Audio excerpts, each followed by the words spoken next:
Seja bem-vindo a mais um Atual Talks, dessa vez aqui dos estúdios da Cubo Filmes.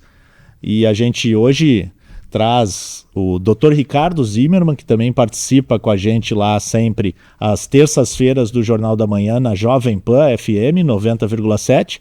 E aqui, doutor Ricardo, o nosso Atual Talks é um alimento que a gente chama, né? Um alimento semanal de atualidades, em que a gente conta histórias, a gente traz notícias, muita informação, mas também a gente não deixa de falar sobre algo que é importante na vida, que é paixão e também muito amor no que a gente faz. E pelo que eu te conheço, né, doutor Ricardo, eu quero que tu te apresente também, mas pelo que eu te conheço, tu tem muita paixão e muito amor, né, pelo que tu faz. Tudo bem? É verdade. Tudo bom, Thiago? É um prazer estar contigo agora aqui no podcast. A gente já se conhece da rádio.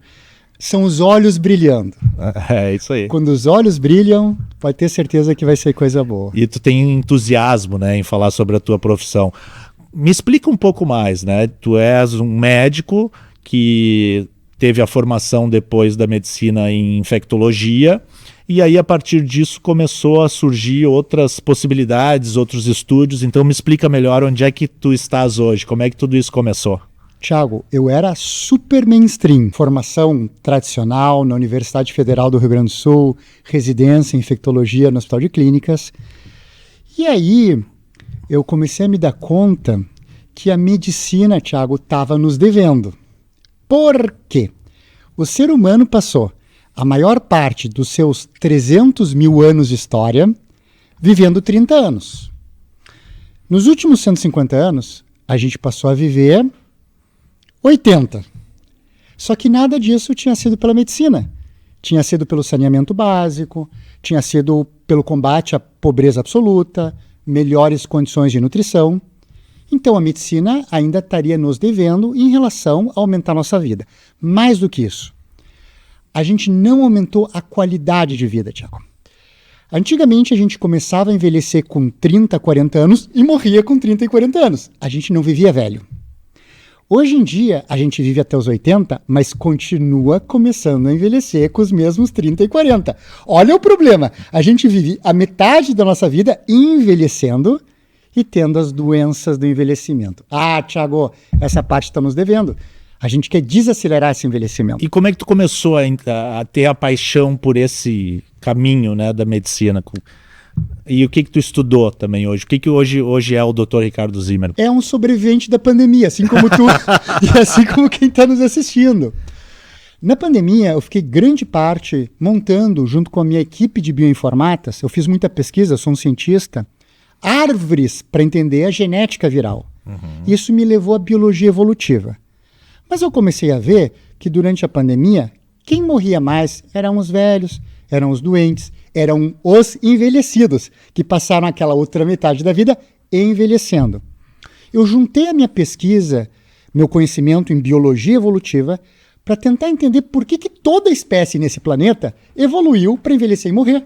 E o que, Thiago, poderia ser feito a esse respeito? Então a pandemia e a resposta pandêmica que nos deixou em casa, que nos deixou isolados e que envelheceu a nossa população, foi o momento de virada de chave. Quem ficou com sequelas da Covid, até hoje, tem essa síndrome pós-Covid, teve um envelhecimento acelerado. Tem gente que está no meio da cozinha de casa e se pergunta o que eu estou fazendo na cozinha. Sim. Né? É. Tem estudos que mostram envelhecimento cerebral 10 anos por causa da Covid. Aí eu disse, não, é aqui que eu vou trabalhar. É agora, a partir desse momento, aqui que eu vou botar o resto da minha carreira e espero contribuir. Pois é, eu sei que tu tem vários títulos, né? Quando a gente começou a conversar lá e eu te convidei para estar lá no Jornal da Manhã, aí tem cientista, tem palestrante, tem escritor, tem mentor, tem médico, tem... Me diz um pouco mais, assim, tu é um estudioso? É algo que faz parte da tua rotina, estudar? Olha que bacana. Medicina de precisão é algo que eu faço muito. Eu tenho uma mutação que não é tão comum, é 15% das pessoas, que faz o meu cérebro metabolizar muito mal a dopamina. Então, meus níveis de dopamina no córtex pré-frontal são bem altos. Isso se associa à cognição mais alta e uma maior paixão por se envolver numa tarefa e ninguém te tirar dessa tarefa. Tu passa por distraído, tu fica ali no teu mundinho e ninguém te tira dali. Então sempre foi uma paixão. Olhando para trás, desde que eu era criança, eu me apaixonava por algum assunto, ia até o fundo daquele assunto e passava para o próximo. Então sim, existe uma predisposição genética em tudo que a gente faz. Só que a epigenética, Thiago, nos ensina que tu pode modular essa predisposição e tu pode ser sempre uma pessoa melhor. Eu até dou dicas disso no nosso podcast, o Biohackers Podcast Brasil. E isso acabou me deixando relevante na sociedade. Então eu sou um cidadão honorário de Porto Alegre, o que muito me honra, porque eu sou porteño, eu sou de Buenos Aires. Ah, tu é argentino? Essa é novidade. Soy hermano, pero soy gente buena, É gente buena. E habla espanhol? Claro, Sim. é minha língua mãe. E o pai e a mãe são argentinos? Ou... Então, o que ocorreu, tá? Meus avós, por parte de pai e por parte de mãe, não são brasileiros. Metade é da extinta União Soviética, regiões da Polônia, metade são da Alemanha. Então tem a questão das guerras e o pessoal fugindo da guerra. Meus pais são a única geração de brasileiros. Só que o meu pai, ele foi fazer psiquiatria e psicanálise em Buenos Aires. Aí eu nasci e me criei em Buenos Aires. Eu estudei num colégio inglês que se chamava Peter Harris School. A gente saiu de férias para o Brasil, estourou a guerra nas Malvinas. Quando a gente voltou, estava lá, Escuela Pedro Henrique. Tinha mudado de nome. Sim. Então, desde pequenininho, isso foi bem estimulado. O pai lia para mim, antes de eu dormir, mitologia grega. A gente jogava xadrez desde criança, eu jogava com os adultos e ganhava. Então, essa parte intelectual sempre foi estimulada. Além disso, eu sou acadêmico imortal da Centenária Abrace, que é a Academia Brasileira de Ciências, História, Arte e Literatura. Eu ocupo a cadeira 77, cujo patrono é o Alexander Yersin, o descobridor do bacilo da peste bubônica. Então, são títulos honorários que me honram. Eu recebi recentemente o Mérito Honra da Paz das Nações Unidas, também numa cerimônia na Lesp. Então isso se agrega a um lado social, Sim. a esse trabalho científico. Eu sou um pouco tímido, no início eu ficava... mas a gente vai se acostumando. Mas isso é o que te move, assim parece, né? Que é encontrar realmente soluções. A gente poderia dizer não para viver para sempre, porque isso muito provavelmente a gente não vai ver tão cedo. Quer dizer, a não ser que a inteligência artificial aí venha para mudar tudo, e existem muitos que defendem isso. Mas eu vejo que tu tem essa defesa, assim, da gente poder viver mais tempo, mas não só viver mais tempo, viver de uma forma mais saudável, melhor, com mais qualidade de vida. Exatamente isso. Olha, eu aceito que a gente vai morrer, Thiago. Sim. A gente é humilde, aceita, entende o que a gente evoluiu para ser, a gente entende a obra de Deus, cada um tem sua crença, a gente entende e aceita. A nossa birra não é em morrer. A nossa birra é, tudo bem, mas agora o inteirinho é meu. Então, enquanto eu estiver vivo, eu quero estar vivo com qualidade. Eu quero jogar bola com meus filhos sem me doer as costas. Eu quero entender o filme que eu estou vendo com a minha esposa.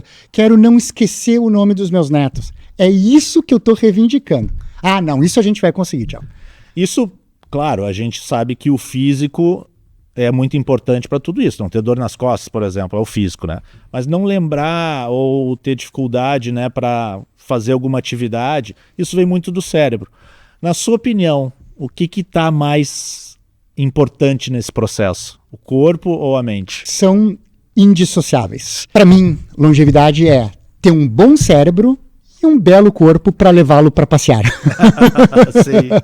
Quando tu faz musculação na academia, por incrível que pareça, né, pessoal, tu tá exercitando as pernas, mas na verdade tu tá exercitando o cérebro. Então a gente tem pernas fortes, produz miocinas, produz irisina, alfa-cloto, que nos protegem contra doenças neurodegenerativas. Então são muito interligados. As duas coisas são essenciais. Se eu tivesse que dar uma dica para longevidade, uma só: exercício físico. A gente entrevistou agora um nadador famoso por aqui com mais de 100 anos de idade, Thiago. Olha só. E foi exatamente essa dica que ele deu. Eu não sou burro, eu vou respeitar. Ele é um case de sucesso. Ele tem 100 anos e tá bem. Eu não. Aliás, é isso que a gente tem que perseguir. A gente tem que olhar para os centenários e entender eles como nossos cases de sucesso. Não são pessoas, Thiago, que chegam se arrastando aos 100 anos, com um monte de cuidadores e até consumindo recursos da sociedade. Ao contrário, eles chegam aos 100 anos com menos de 20% de prevalência de doença de velhice. Eles envelhecem em média 18 a 25 anos mais lentamente e eles continuam contribuindo para a sociedade. Essas pessoas que a gente estuda, eu fui para Veranópolis, eu fui para várias cidades, tem as Blue Zones, tem várias reportagens sobre isso, Okinawa, Sardenha, o que essas pessoas têm em comum? É isso que a gente tem que descobrir para poder oferecer para todo mundo, democratizar o centenarismo. E o que elas têm em comum? A pergunta literalmente de bilhões de dólares, Thiago. A indústria da longevidade, além de tudo, vai mover a economia. Está prevista que essa indústria tem um valor de 44,2 bilhão de dólares em 2030. Por que a gente tem que investir, tem que descobrir a resposta para essa tua pergunta? Porque em 2030 vão ser 1,4 bilhão de pessoas com mais de 65 anos. Já tem países onde mais de 30% da população tem mais de 65 anos. Isso porque as pessoas estão envelhecendo e a natalidade está caindo. Se a gente deixa essas pessoas envelhecerem mal, a gente acabou com a nossa economia, com a nossa previdência, com a nossa saúde socializada e vai ter um declínio da raça humana. Então a gente tem que saber o que eles têm. Tem algumas coisas que são genéticas. Eu dei um exemplo meu pitoresco. Tem genes que determinam uma chance maior de viver ou não, mas em geral não é isso. Em geral é o estilo de vida e a valorização do idoso. Ao invés de colocar o idoso no asilo, manter o idoso, quando possível, em convívio com os seus, fazendo carinho nos netos, tocando com o pé descalço na terra do quintal da sua casa, tudo isso mantém a microbiota intestinal saudável, o que é essencial, e mantém várias características de uma vida saudável, e empurram ele para o centenarismo. E com ele, todos nós que estamos olhando e aprendendo. A gente chega a ficar aqui imaginando, né, diversas coisas em relação a tudo isso. E eu queria trazer, assim, o senhor fala muito em muita biologia, né? O senhor disse em biohacker, né? O que é o biohacker? Sensacional. A grande maioria dos nossos pacientes não tem doenças genéticas. Por exemplo, como eu sou um biohacker, eu tenho meus 22 mil genes humanos conhecidos, sequenciados, e meus 20 milhões de genes bacterianos do meu intestino também sequenciados. Mas eu não faço isso para os meus pacientes. Se tu chega na minha clínica, eu não vou sequenciar teus 22 mil genes, porque eu não vou fazer nada com isso. Tu não tem, obviamente, um cara saudável, bonito, forte, não tem nenhuma doença genética. O problema é que a gente pode modular para o bem ou para o mal nossos genes. É isso que é o biohacking. É a epigenética. Tu vai optar por ler o gene bom ou tu vai optar por ler o gene ruim? É como se os genes fossem um livro de receitas. E aí, tu fuma, não te exercita, come mal, não dorme, tu tá lendo a receita do pudim de leite todos os dias. Tu te exercita, tu vai na academia. A gente já treinou na mesma, que eu sei, ele me falou, né? Só que desapareceu, tem que voltar. Vou voltar, tem que voltar. Tu tem uma vida saudável, aí tu tá lendo o salmãozinho com salada. A receita tá certa. O pudim de leite tá bem descrito, o salmãozinho tá bem. Algumas pessoas têm azar, então vai querer ler a receita do salmão com salada, vai lá. Pegue 150 gramas de salmão continental e coloque açúcar. A receita está pervertida. Aí é um pouco mais para o futuro.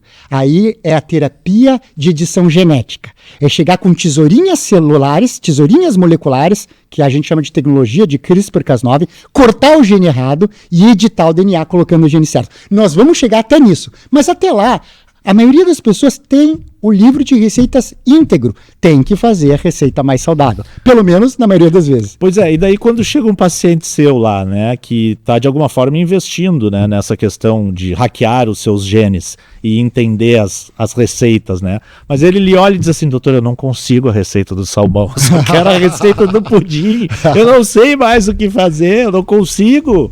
Como é que tu ajuda uma pessoa assim? Muito bem. Tem vários testes de precisão que nos ajudam.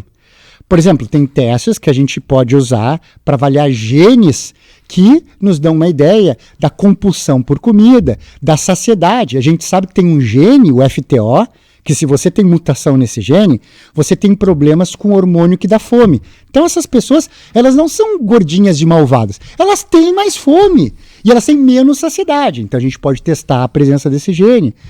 Tem também o açúcar, né? Que a gente muitas vezes desde criança tu convive com açúcar, né? Já faz parte ali da tua microbiota, né? Exatamente. Então tem os genes teus e tem os genes da microbiota. Sabe por que muito nutricionista, nutrólogo e endocrinologista erra na hora de fazer cálculo de déficit calórico numa dieta? Porque ele pensa assim, olha, o Thiago gasta 2.000 calorias. Então eu vou dar uma dieta de 1.500, vai ter um déficit de 500 calorias e ele vai emagrecer. Porque a microbiota pode ter outros planos. Porque quando a comida entra, ela vai entrar em contato antes com as bactérias intestinais. E tem muito alimento que tu não conseguiria digerir, como as fibras, que não contariam como caloria. Mas as tuas bactérias conseguem.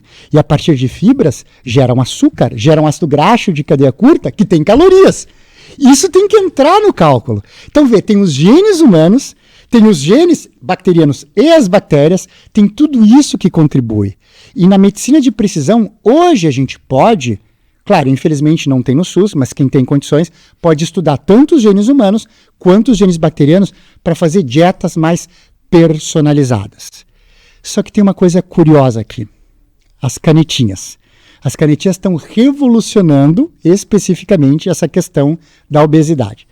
Tiago, eu comecei como infectologista, lembra? No início, o meu conhecimento em infectologia fazia toda a diferença, porque era um coquetel complexo para AIDS, com muitas cápsulas, o vírus podia ficar resistente. Eu era médico de referência do Ministério da Saúde para interpretar os genes do HIV e saber que remédios dar. Eu ajudava os outros colegas a montarem melhor plano.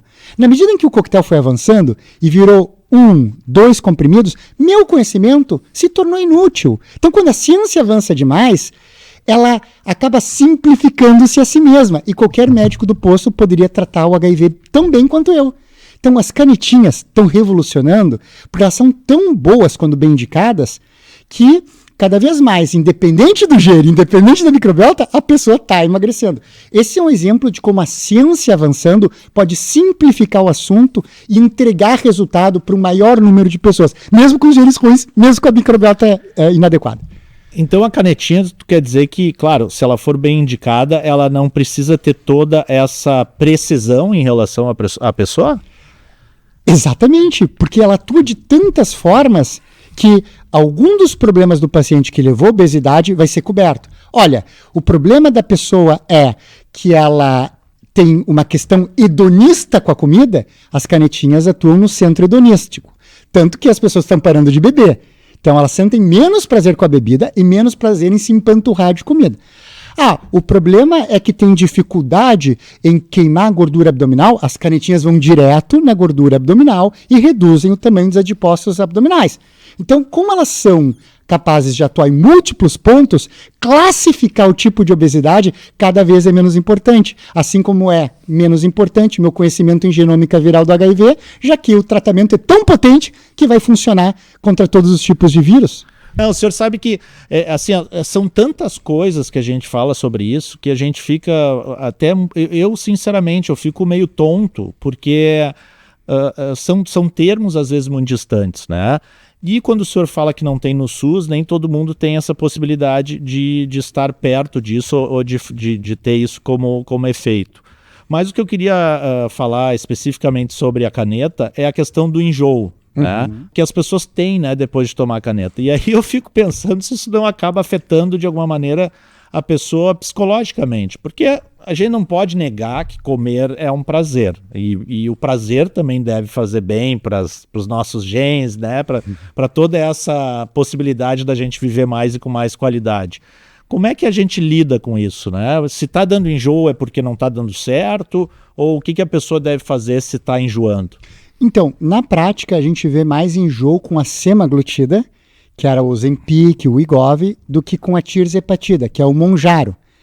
Tanto que no estudo comparativo semaglutida contra tirzepatida, para dar o mesmo nível de enjoo, se comparou 2,4 miligramas de semaglutida com 15 miligramas de tirzepatida. Ou seja, a tirzepatida, o Mounjaro, é tão melhor tolerado que pôde-se usar uma dose bem maior para ter o mesmo nível de enjoo. Por isso, a perda de peso foi bem maior com o Mounjaro. Então é muito mais comum o enjoo... Mas o Mounjaro hoje ainda é muito caro aqui, né? Só tem muito importado. Caro. Né? Muito caro. E olha que curioso, a dose é aumentada gradativamente. Então se começa com 2,5 miligramas e você pode aumentar de 2,5 em 2,5 a cada mês. Só que a gente só tem as canetinhas de 2,5.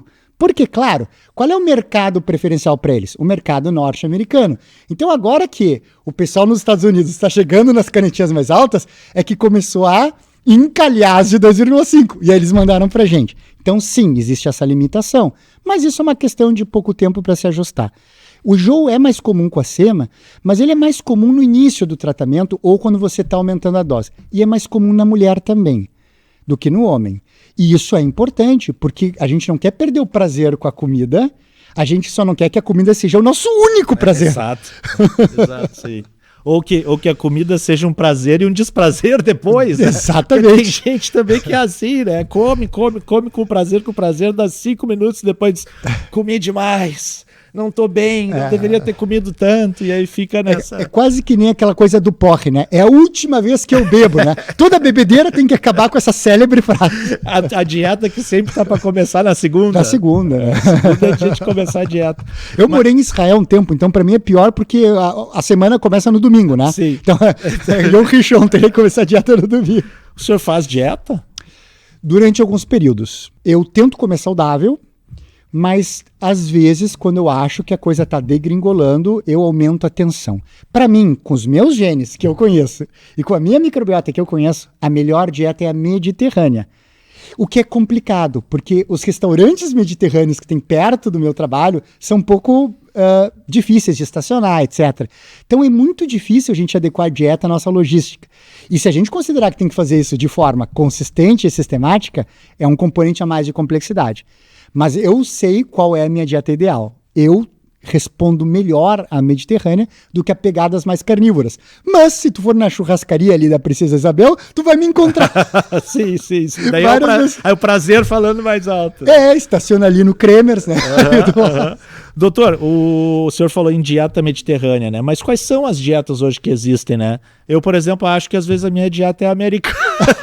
Tá certo. E a própria questão da dieta mediterrânea é difícil de definir. Sim. Tem um monte de países da região mediterrânea e cada um tem a sua dieta, né?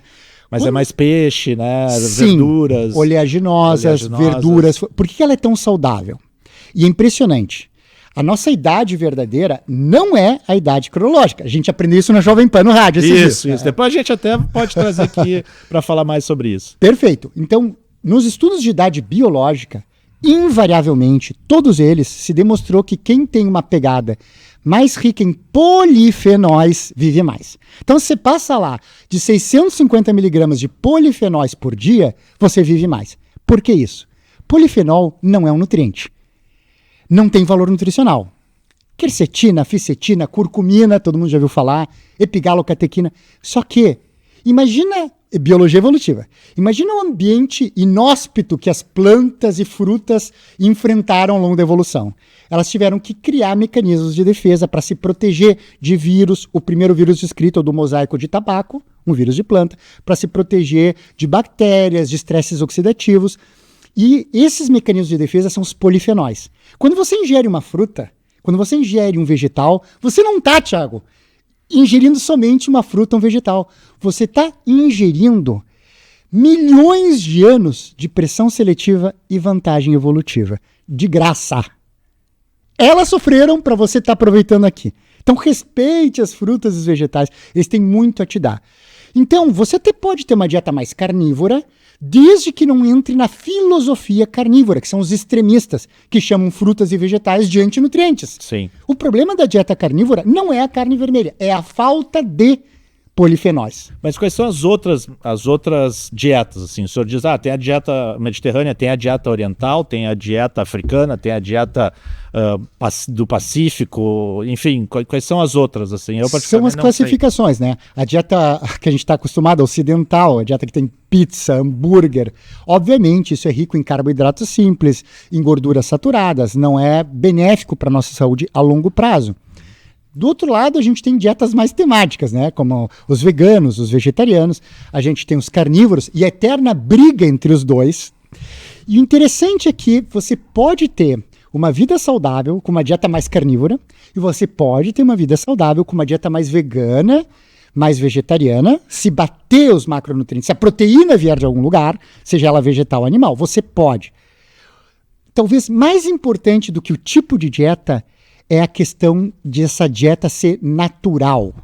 Imagina que você é um Homo neanderthalis, um Homo erectus, certo? Sim. E aí você entra no supermercado hoje, tá? Se você reconhecer aquilo como comida, compra. Então você olha uma carne, você reconhece como comida. Você olha um frango, você reconhece como comida. Você olha um vegetal, uma fruta, você reconhece como comida. Agora você pega um pacote de bolachinha, aí você vira o Homo neanderthal tentando ler, né? Esse é um córtex occipital muito desenvolvido. Você vira o rótulo e aí tem uma lista interminável de componentes. São os ultraprocessados. Você não reconhece isso como comida. Aliás, tem uma notícia. Nem você, Homo sapiens, Thiago. Você também não reconhece isso como comida. Então, você pode ter dieta saudável dos dois tipos. Você deve comer cada vez menos ultraprocessados.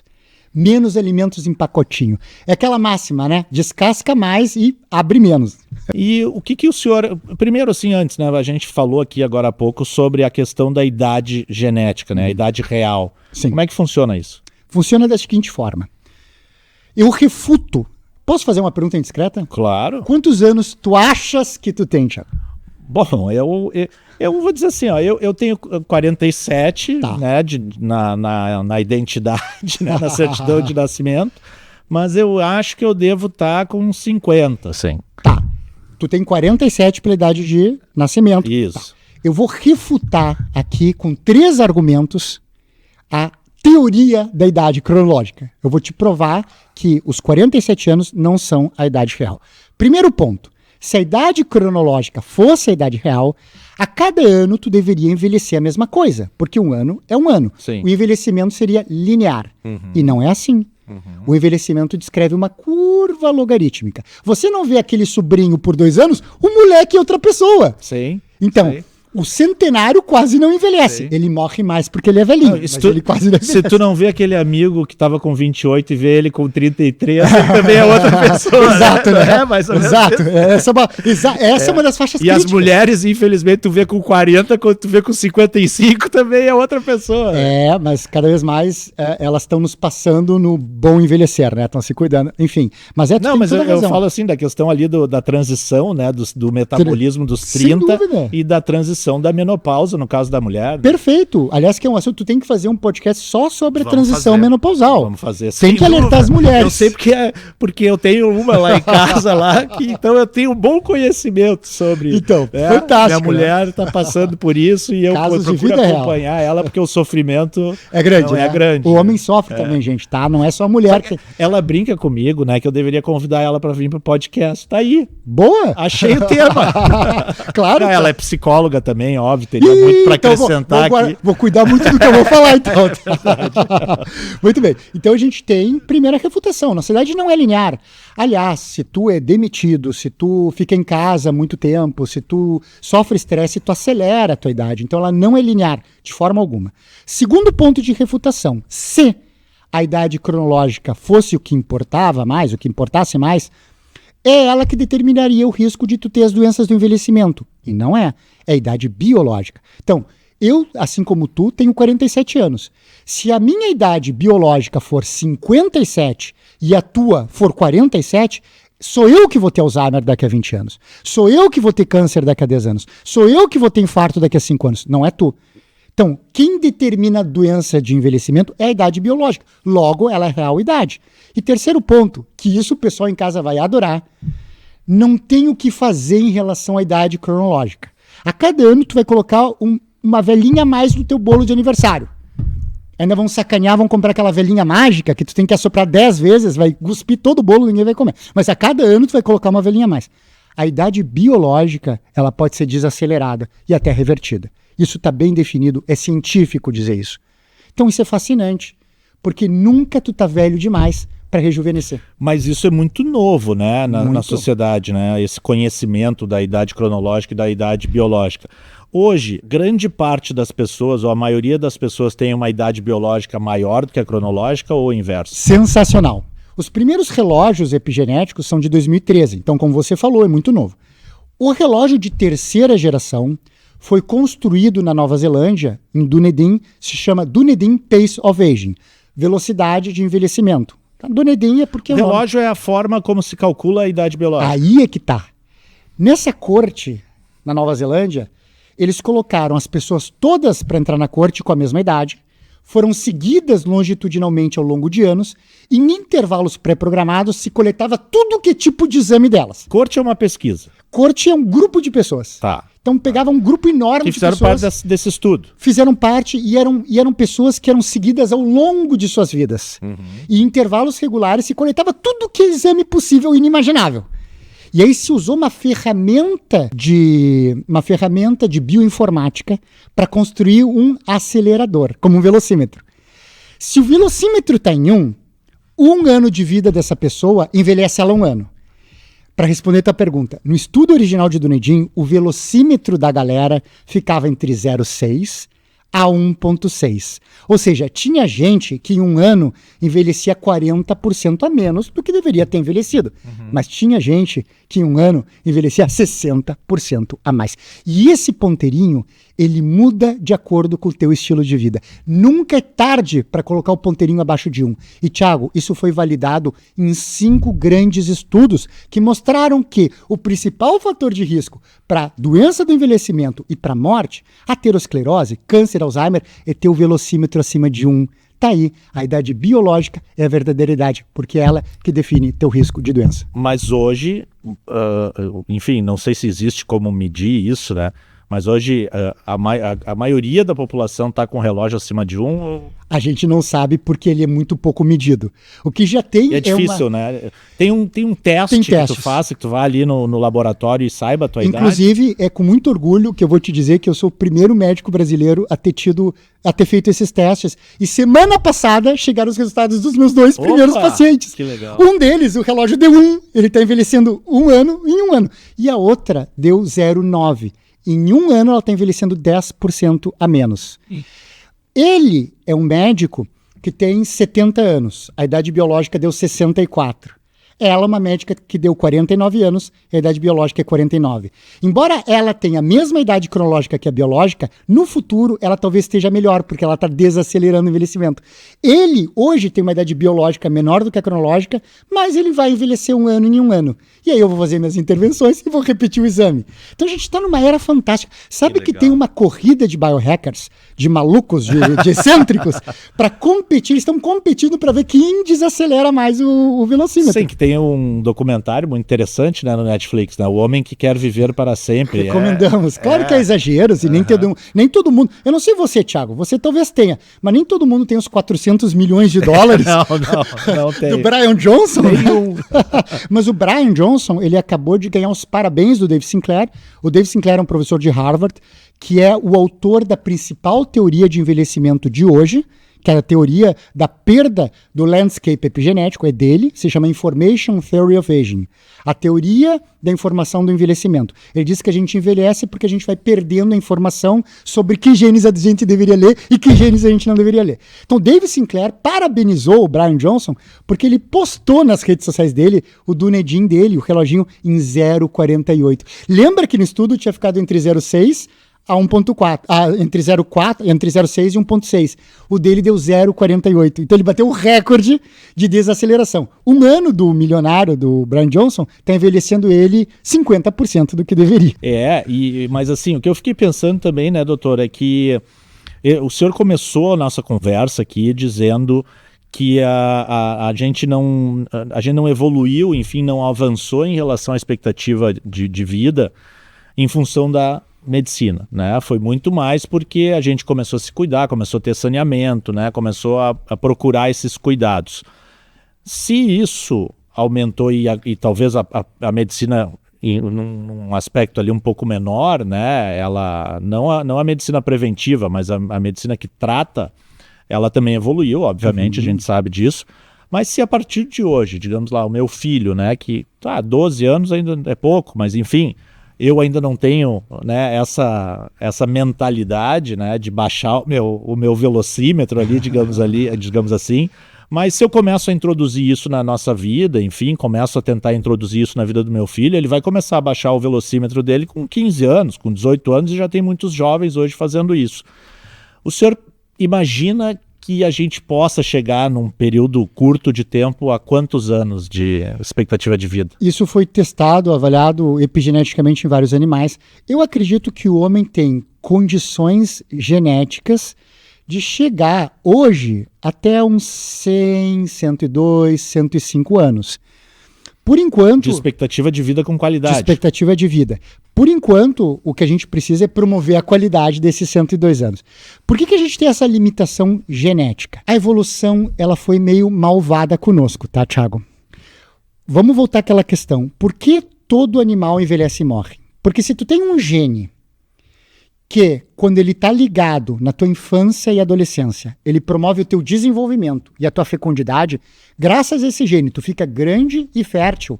Mas esse mesmo gene, continuando ligado, depois, na nossa idade, ele acelera teu envelhecimento e te mata, toda a vida a evolução vai selecionar esse gene.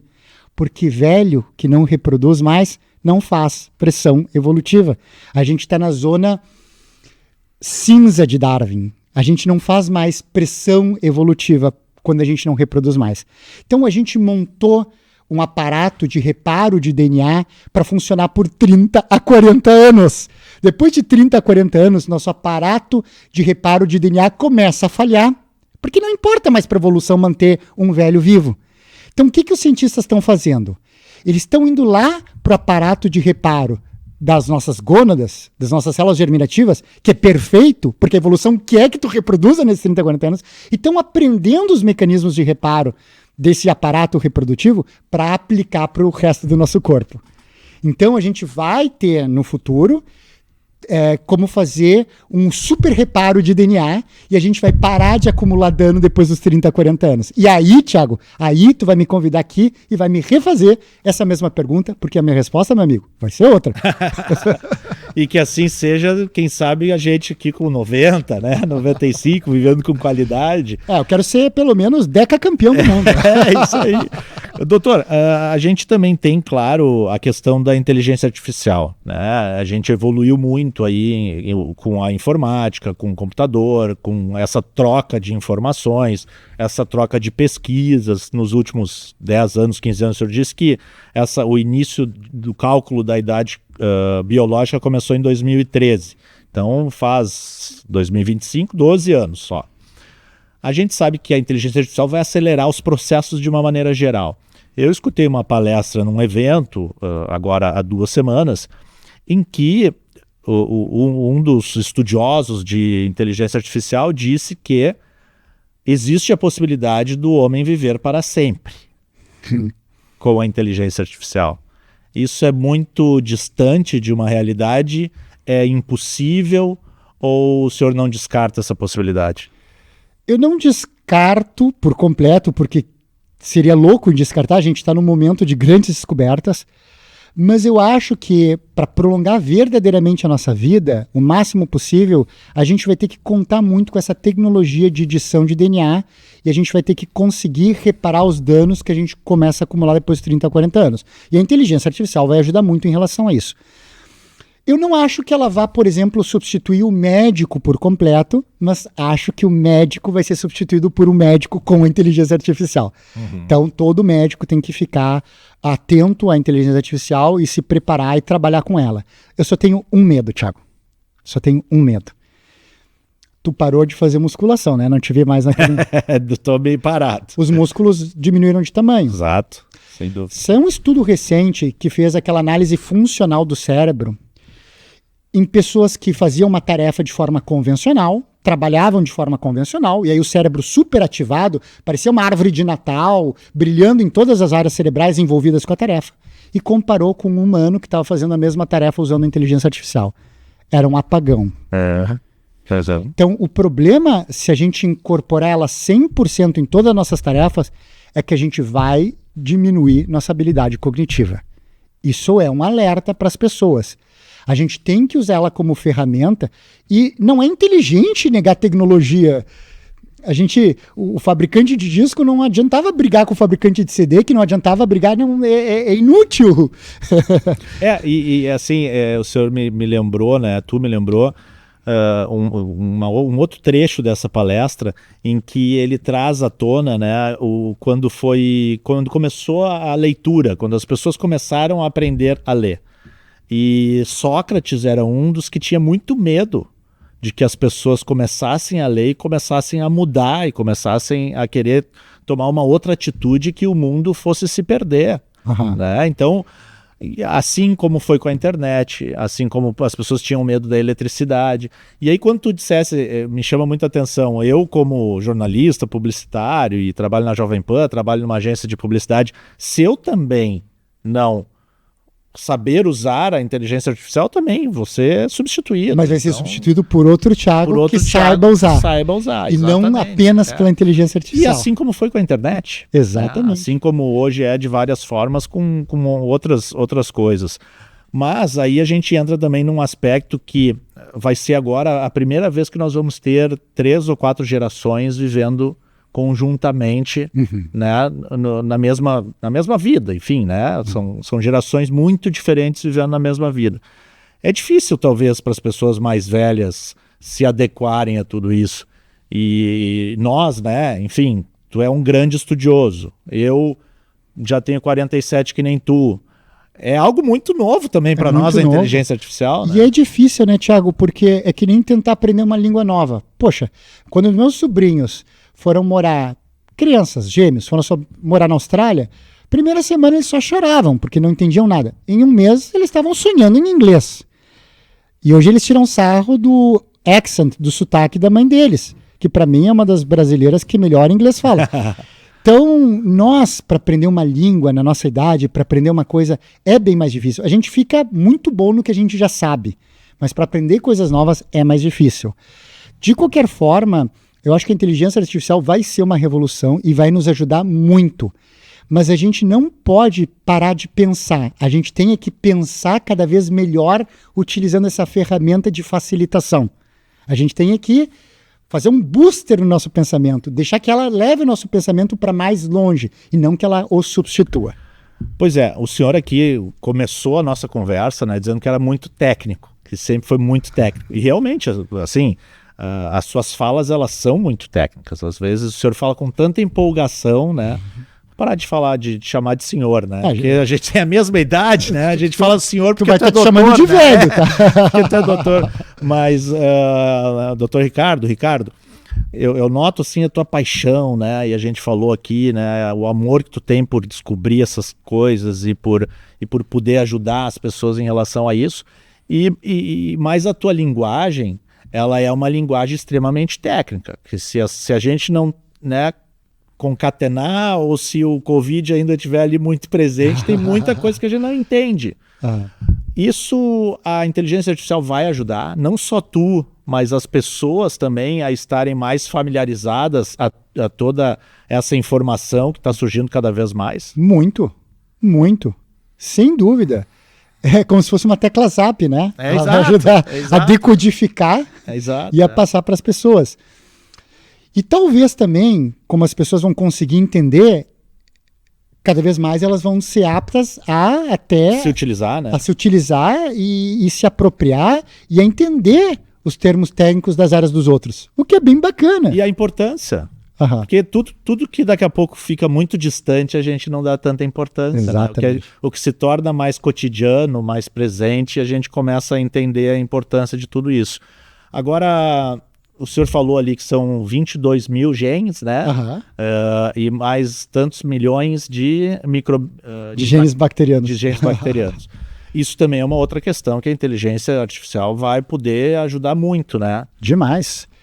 Inclusive, esses relógios biológicos que a gente falou foram construídos por machine learning. Então, ela já está atuando para refinar essas ferramentas da medicina de precisão, sem dúvida. Então, a gente vai ter ferramentas cada vez mais precisas para ajudar a humanidade. Isso é muito bacana. Eu sou muito empolgado com a inteligência artificial. Inclusive, vou fazer alguns cursos esse ano para me atualizar cada vez mais. O médico tem que se manter sempre bem atualizado. E ela vai nos ajudar, na verdade. A única questão é, a gente não pode esquecer de pensar. O ser humano, quando deixa de fazer alguma coisa, perde aquela função muito rápido, sabe? E como ela é tão confortável e tão fácil de usar, user-friendly, isso é uma tentação, sabe? E quando, por exemplo, eu trabalho mais na área da criatividade, então no nosso meio aqui a gente fica se perguntando, né? Será que a inteligência artificial vai conseguir ser criativa? Talvez, eu acredito que ela possa sim ser criativa, mas de alguma forma isso vai provocar o ser humano a ser mais criativo, né? Exato. E também para tu explorar ela num bom sentido, a gente também tem que ser criativo, tem que entender ela e saber conectar com o que ela está nos dizendo. Eu fiz uma pergunta muito assim séria, eu acredito, né, para um estudioso, um palestrante, um escritor nessa área da inteligência artificial. E tu como médico, que eu vejo que tu estuda muito, que tu pensa, né, na longevidade, que tu pensa no ser humano, é um médico humanista e muito científico, um cientista, estudante, palestrante. Vou te fazer uma pergunta bem direta. Tu tem medo da IA? Um pouco. Vou ser sincero, a gente sempre tem medo de virar obsoleto. Thiago, isso é inerente ao ser humano. Mas a gente tem medo do desconhecido. O que eu vou fazer com esse medo? Vou procurar acalmá-lo, conhecendo melhor a inteligência artificial. Olha, tá bem alinhado, foi exatamente isso que ele sugeriu, inclusive para as pessoas que têm medo. Se você não pode vencê-los, conheça-os, né? Ou traga para perto. Então, eu acho que é isso também, né? Acho que a gente... E é importante ouvir isso de ti, porque tu é acima da média, tu é, né, é um doutor, enfim, né, tá sempre estudando, e eu acho que é importante as pessoas ouvirem isso de ti. Então, é inerente a qualquer pessoa essa forma da gente entender e melhorar tudo isso. Agora, vou fazer perguntas um pouquinho mais pessoais para a gente falar um pouco de amor, né? Como é que é a tua vida fora isso? Já sei que tu ama estudar, que tu ama ser biohacker, né? Quero que tu fale até um pouco antes, agora tem uma nova paixão aí, que é a associação, né? Tu vai assumir a presidência nacional da associação de... É a Sociedade Brasileira de Medicina da Longevidade. Sociedade Brasileira de Medicina da Longevidade. O que isso engloba?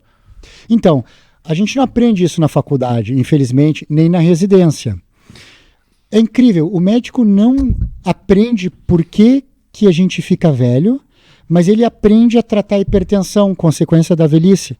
O médico não aprende por que a gente fica velho, mas ele sabe prescrever quimioterápico para o seu paciente com câncer. E assim vai. Então, a gente, desde 2013, tem uma boa ideia do porquê que as pessoas envelhecem. Vê, é uma publicação clássica numa revista chamada The Cell, que se chama The Hallmarks of Aging, que em tradução livre seria as características do envelhecimento. E é fácil das pessoas entenderem. Ela diz mais ou menos o seguinte: o cérebro envelhece do jeitão dele, Alzheimer, demência, coração envelhece do jeitão dele, insuficiência cardíaca, infarto, e assim vai. Mas as bases bioquímicas, moleculares, são as mesmas. E essas bases foram sistematizadas pela primeira vez em 2013.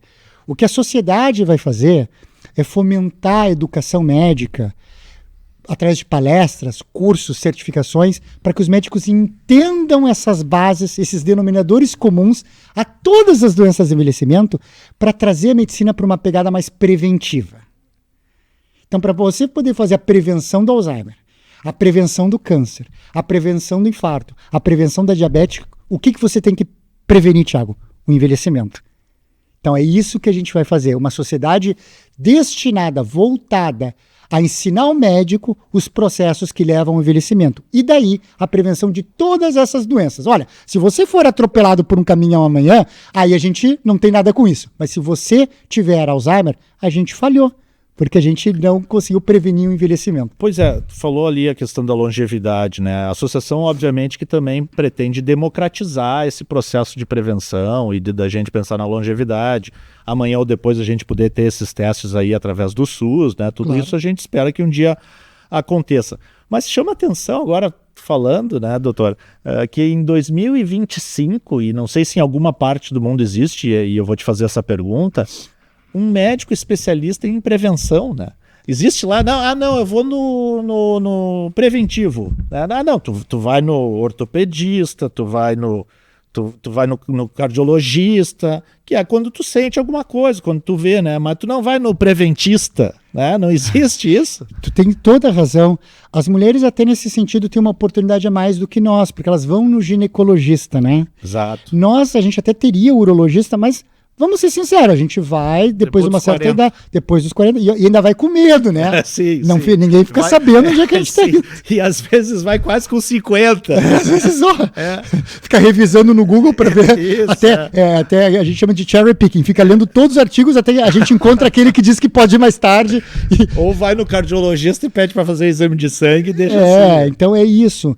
Então a gente não tem cultura de ir no médico para prevenir doenças. E mesmo a mulher que vai no ginecologista, Tiago, é triste dizer isso, mas hoje é 2025, até hoje tem colega obstetra, ginecologista, que vai dizer para a mulher não fazer terapia de reposição hormonal porque isso dá câncer de mama.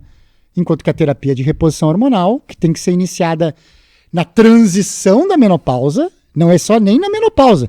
Menopausa é uma data de aniversário. Parou de menstruar 1 ano, está na menopausa. Até meu filho de 10 anos sabe diagnosticar. Mas o bom médico está acolhendo essa mulher que está indo no ginecologista, ele começa a ver que a libido está caindo, que ela se queixa de secura vaginal, que ela acha que a cognição, que o raciocínio está mais lento, de repente está com suores à noite. Opa, transição para menopausa. A terapia de reposição na mulher, ela regride a idade biológica. Então, até hoje, mesmo a mulher que tem um médico que é mais preventivo, que ela vai quando está tudo ok, diferente da gente, mesmo tendo essa oportunidade é perdida, porque não se entende a importância de prevenir o envelhecimento, por exemplo, através da terapia de reposição hormonal. E acho que é importante dizer que o senhor já falou isso aqui, a gente está com quase 1 hora, né, de podcast aqui do Atual Talks, porque tudo isso é muito atual, né? Mas a prevenção do envelhecimento, ela não é quando a gente começa a ficar velho também, né? Todo momento a gente pode dar uma desacelerada, mas o ideal é a gente começar a fazer ela o mais cedo possível. O que é o mais cedo possível? 20 anos? Olha, uma outra forma de medir a idade biológica é através do comprimento dos telômeros. Algum dia a gente faz um podcast. O que é o telômero? Então, você tem aqueles tênis, daqueles tênis de corrida? Não tem na ponta do cadarço um plastiquinho? Tá. Imagina que esse plastiquinho vai ficando cada vez mais curto. Ele está lá para proteger o cadarço. Quando ele fica muito curto, o cadarço se solta. O telômero é o plastiquinho do nosso cromossoma. Então, ele começa a encurtar. A cada vez que a célula se divide, ele encurta um pouquinho. Até que o cromossoma fica exposto e a célula para de se dividir. Então, uma célula humana pode se dividir, por exemplo, 34 vezes, até que ela para de se dividir. E ela entra em senescência, uma causa de envelhecimento. Então, se você mede o comprimento do plastiquinho, você sabe a sua idade telomérica, que é uma medida de idade biológica. Quanto mais comprido o telômero, mais aquela célula ainda pode se dividir, mais plastiquinho ainda tem. Sabe qual é o momento de maior encurtamento do plastiquinho do telômero? Os primeiros 2 anos de vida. Então você começa a prevenir o envelhecimento quando você não grita com seu filho. Você educa, mas não bate. Você não dá açúcar pro seu filho. Não dá açúcar pro seu filho. Tem estudo, agora com o Dunedin, com o reloginho, que aí é a idade epigenética, mostrando que, à medida em que a criança sofre vitimizações, ela é maltratada, ela é abusada, há uma aceleração na idade biológica. Mas, se ela é acolhida depois, olha que bonito, o relógio desacelera. Doutor, a gente está quase fechando 1 hora aqui, realmente a gente podia ficar falando aqui por muito tempo, é muita informação interessante e importante para a vida de todos, para a sociedade, mas aquela pergunta que eu lhe fiz ficou um pouco sem resposta. Além da medicina, dos estudos de ser biohacker, qual é a sua paixão? Assim? O que o senhor faz? Eu larguei os estudos agora para fazer isso aqui. Ficar com meus filhos. São legal. 3. São 3? 3 filhos. O Henrique tem 10 anos. Um filho amado. O Dudu tem 7 anos, uma figura sensacional. E a menorzinha, que foi sem querer. Afinal de contas, Thiago, o pai e a mãe são médicos. A gente não estava por dentro dos mecanismos gerais de engravidamento e aconteceu, a gente não sabia. Ou estavam com a cabeça muito nos estudos naquela hora ali, não né? E daí aconteceu. Aula de educação sexual na faculdade. E aí a menorzinha, Érica, com K, tá com 2 anos. Que legal. E cada um é do jeitinho deles, e cada um merece sua atenção. E tu acha que uma das tuas paixões, ela é fortalecida e impulsionada pela outra? Sem dúvida. Eu não tenho uma história de longevidade na família. Meu pai faleceu com 46 anos, Thiago, quando eu tinha 11 anos, e eu não quero que meus filhos passem por isso. E tenho certeza que teu pai também gostaria de estar te vendo hoje aqui, né? Estudando tudo isso, né? E sendo tão competente no que tu faz, com tanta paixão. Então, até para eu poder isso, né? agradecer ele pelo xadrez na infância. Tá certo, doutor. A gente vai ter que voltar com o doutor Ricardo Zimmermann aqui para a gente explorar mais esse lado pessoal dele, esse lado emotivo, porque eu vi aqui que facilmente ele se emocionou falando do pai, falando dos filhos, mas a gente hoje não vai ter mais tempo aí. Só te agradecer, obrigado por estar com a gente, sempre nas terças-feiras lá no Jornal da Manhã, na 90.7 Jovem Pan, e por estar aqui com a gente. Tu tem lá o teu podcast também, né? Biohackers, que vai agora para a 3ª temporada. É, o Biohackers Podcast Brasil.